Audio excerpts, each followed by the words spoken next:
G'day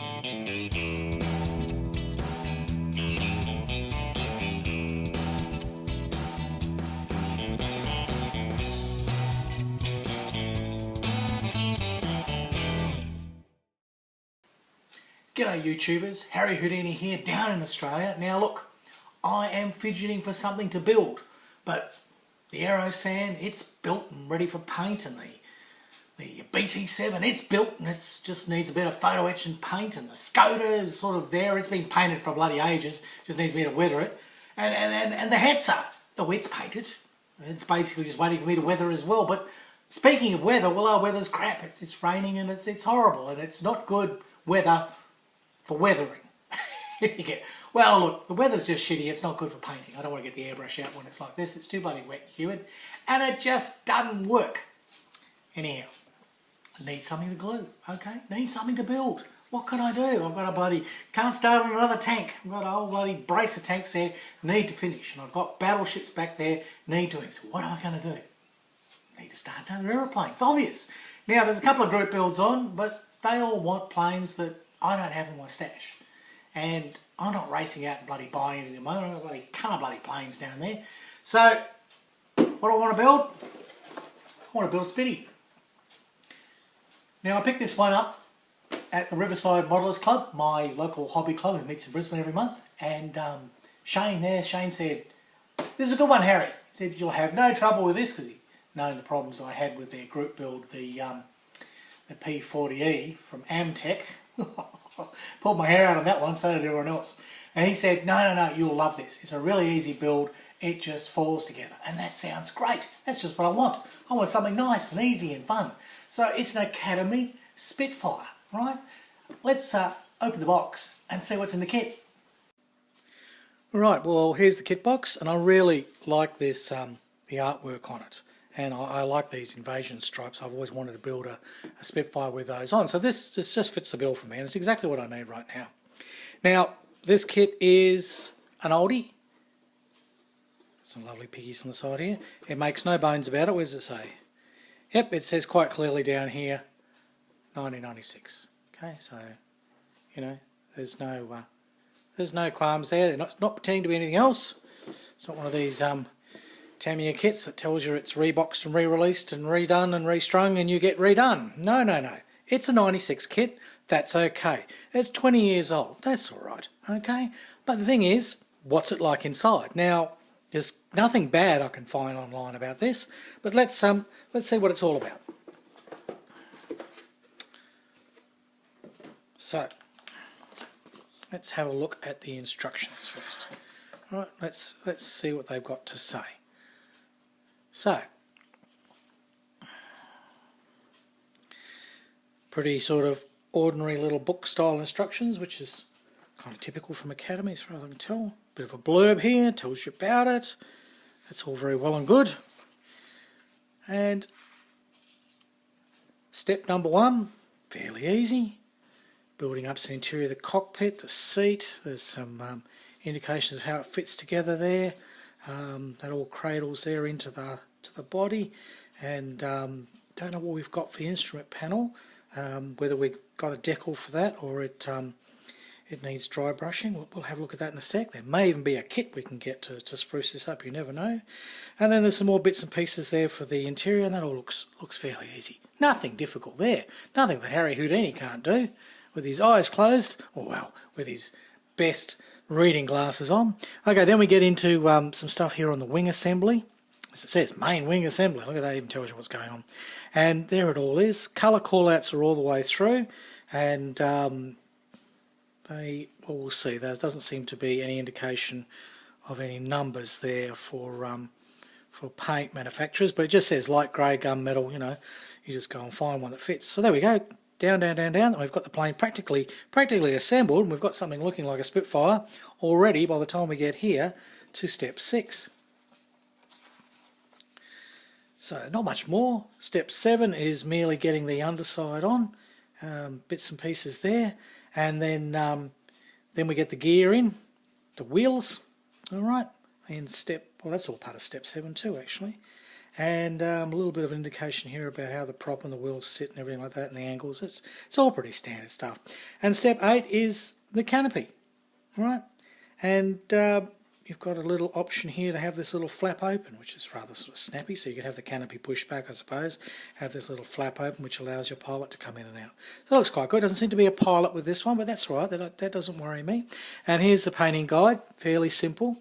There is, we have got some colours here, but it's only really converting it in the word, like black, noir, schwarz, negro, nero. It's just basically doing a little bit of language lesson there. It's not really giving us any colours, but that's okay. They're pretty standard. We've got some numbers here: B, C, F, S. I'll have to have a look and see what they refer to. So they don't look like numbers that I understand. But I will whack that in my iModel kit. Have you got that? iModel kit's great. It's an app that you can get for Apple devices. And I'm sure if I put those numbers in, it might even tell me what brand they are and give me a clear indication. But medium sea grey is pretty well standard colour. That's not hard to find. I've got that in my Tamiya. Ocean grey, that's a bit sort of ubiquitous, but I'll find something there. And dark green, well, dark green, aircraft dark green is pretty standard. So there's not a lot there. And of course your black and white on your invasion stripes.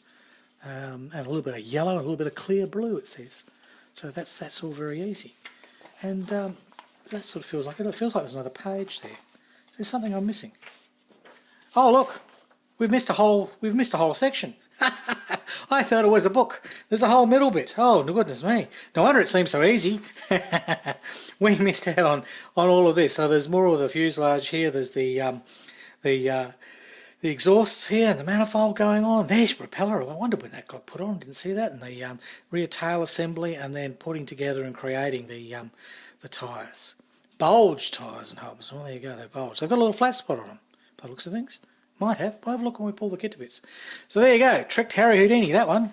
Yeah, it doesn't take much to try to trick me. And on the back here we've got a nice little sprue map. And there's not a lot of sprues to this. You've just basically got the fuselage, the wings. You've got all the bits and bobs of body parts, your tailplane assembly there, and then you've got, this must be a clear sprue, I'd say, because that's sort of, no, that's more interior as well. There's your clear sprue. That's your canopy pieces. Unused parts, D7 and D8. That's all. Okay, so D7, D8, those two. That's it. Isn't that good? Better than those bloody Dragon kits where just about everything's blue and you bought this 800 part kit and 400 of the parts are not being used. No, we're going to use it all. So there we are. So that's it. And again, 1996 Academy. It's what it is. Okay, let's move on and see what the frets are all about. So there's just a couple of bags, 3 bags with this. And the first bag is our fuselage and our clear parts.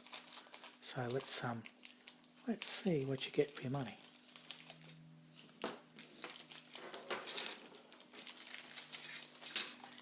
Here's our little canopy parts, and how do they look? They certainly look nice and clean and clear. Doesn't seem to be a problem with those. They don't look too bad at all. Alright, so that looks nice, and I might find a little bag for them to keep them separate. And here's sprue A, and this is the fuselage halves, and the panel lines are recessed. That looks very nice. Everything's crisp and clear. There's no real problems there at all. That looks very nice to me. And I mean, I don't know much about aeroplanes. I haven't been building kits for 40 years, and I've only sort of come back in the last 2 years, and mainly been doing tanks and battleships. So I was very impressed with that Airfix kit that I built, and then I was very unimpressed with that bloody Warhawk. But this looks quite nice. That looks quite doable, and I certainly like the quality there. I don't know if those panel lines will show up. They're very subtle, which is good because they're not over exaggerated. They look quite nice. So that's good. That's sprue A. Sprue A looks like a success. Here we have sprue B, and this is the upper and the lower halves of the wing, and that looks very good. Again, lots of recessed panel lines. Do they show up at all? They're very subtle. Alright, they're beautiful, so you don't want to really lump the paint on too thick onto this. So that all looks really good, and hopefully that'll come together very nicely. And there's the two upper wing halves, and again, really nice recessed panel lines. It's very nicely done.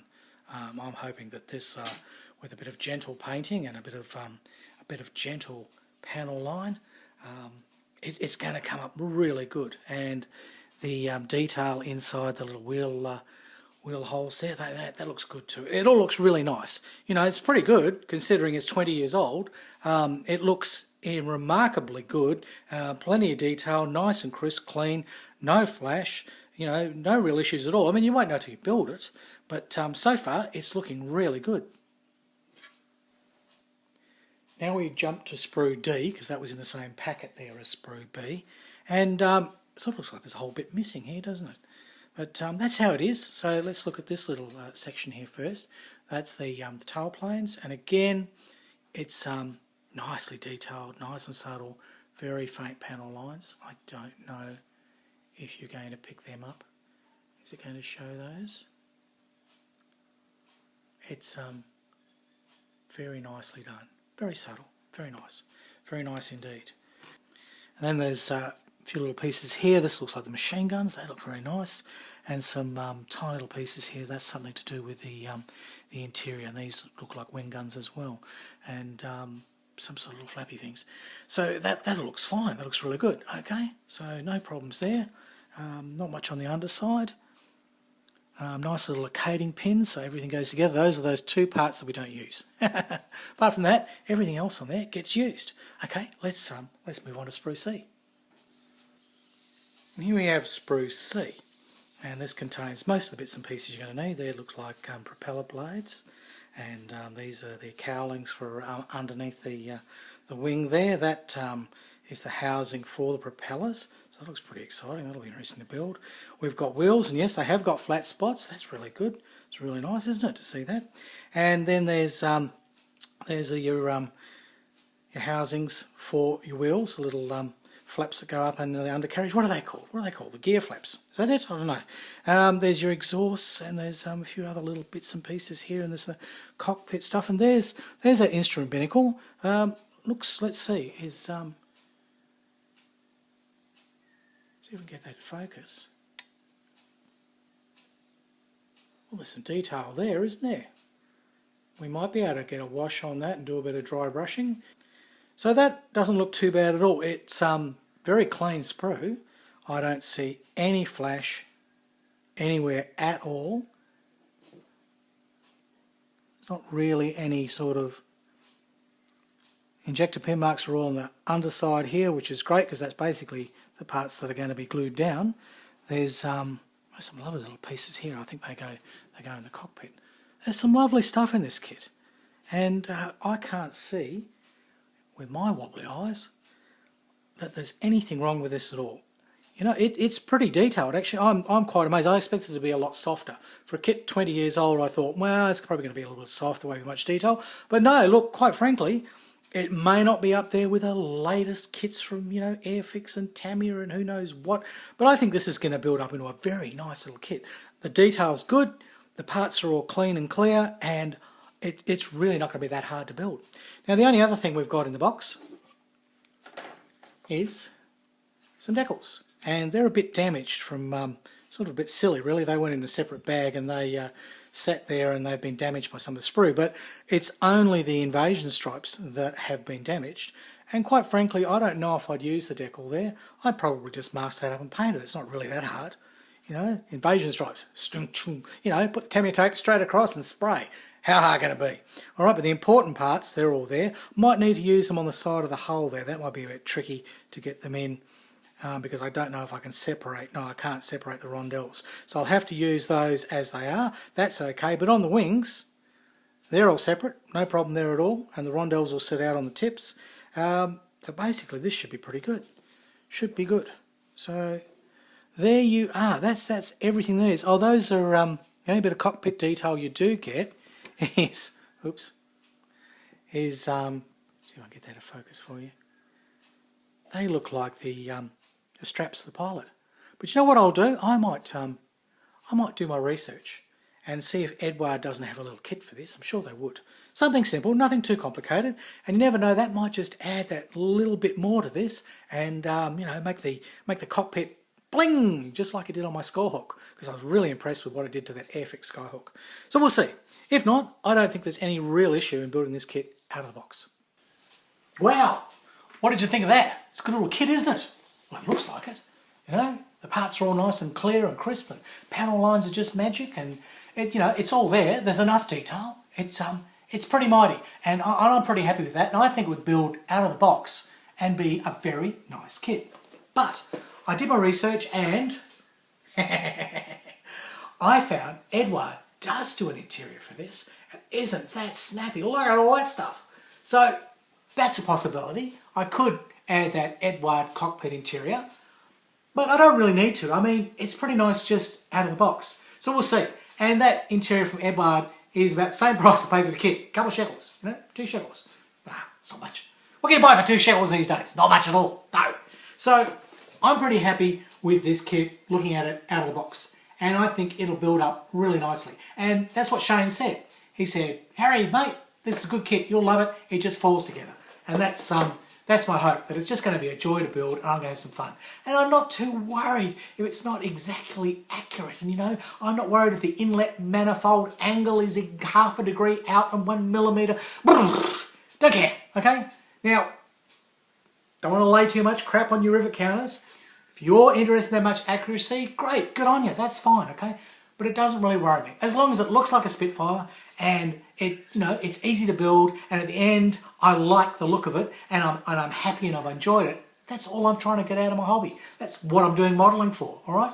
A little bit of research, I'll check a few things, but I am not rivet counter worried. Not at all. No way. I've got better things to do in my life. More, I've got other things to worry about, like bash the cat. All right, well that's it. That's all I can say for now. Now there is a group build coming up in February, and I'm going to enter an aeroplane in that, and it's going to be a little bit of an unusual build, that one. This plane is the fastest piston-powered, propeller-driven plane ever in the world. Well, at least in World War II. I still think it is. You know, it's some ferocious 600-700 miles per hour out of a prop-driven plane. Don't know. What my teeth again? Hang on. Anyhow, that's coming up. See if you can guess what aeroplane that might be. It's got 2 propellers. That's all I can say. You might be able to figure it out. It's very unusual. Anyhow, that's for next time. For this month, for January, well, let's build the Spitty, and I'll get on with those other things. I'll finish the aero sand, and I'll get a couple of tanks out of the way as well. It's going to be a fun month. All right, well, that's it for me. It's goodbye from Australia, and it's hooroo from Harry Houdini.